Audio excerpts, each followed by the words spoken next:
Kulingana na shirika la afya duniani WHO, watu zaidi ya milioni 1 hufariki kila mwaka kupitia ajali za barabarani, idadi hiyo ikiwa zaidi ya watu 3,000 humu nchini. Baada ya ajali, msaada wa dharura unaweza kuokoa maisha na kupunguza idadi ya wanaofariki. There are so many lives that have been lost.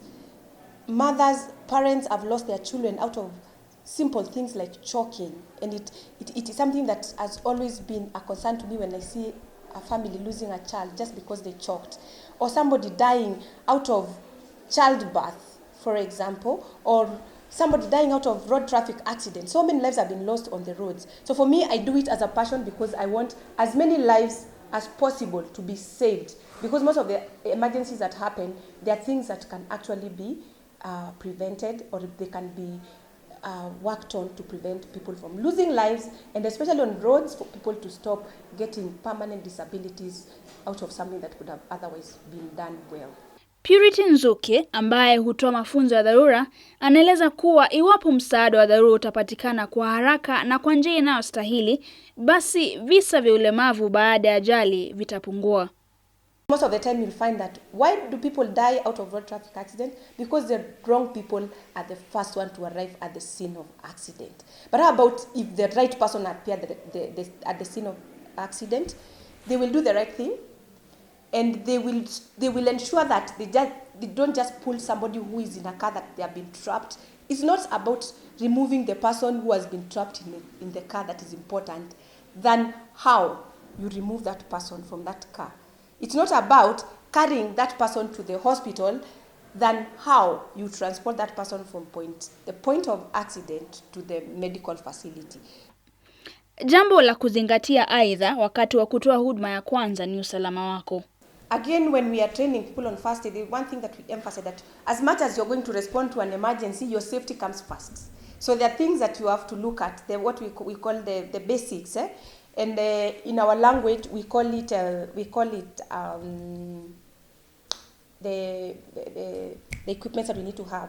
For example, you cannot attend to a road traffic accident when you don't have something to what we call basic body substance isolation.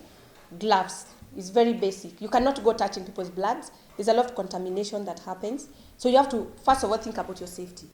Walionufaika na mafunzo haya wakieleza sio tu faida zake, bali pia shauku inayoongezeka ya kutaka kuona wengi wakipokea mafunzo.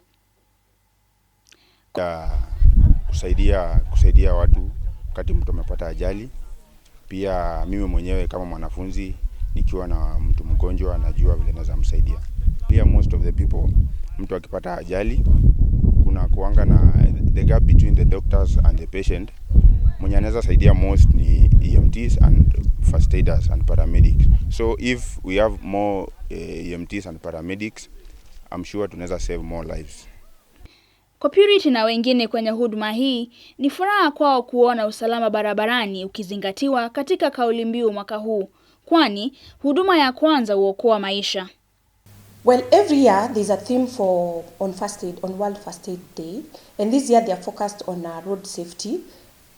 I would say, I wouldn't know why they came up with that theme, but I would say it's very important, because when you look at the statistics, the lives that have been lost in all other illnesses combined cannot reach the lives that have been lost on road traffic accidents. So definitely it's an area of concern, and I believe the team that came up with the theme for road safety this year, they were intentional in ensuring that we can put more emphasis on safety on the road, and at the same time ensure that we are increasing the numbers of the people who are trained on first aid, so that in case of an emergency, especially road traffic accident, the right people will be there to do the right thing. Faith Ndeto, Undugu TV.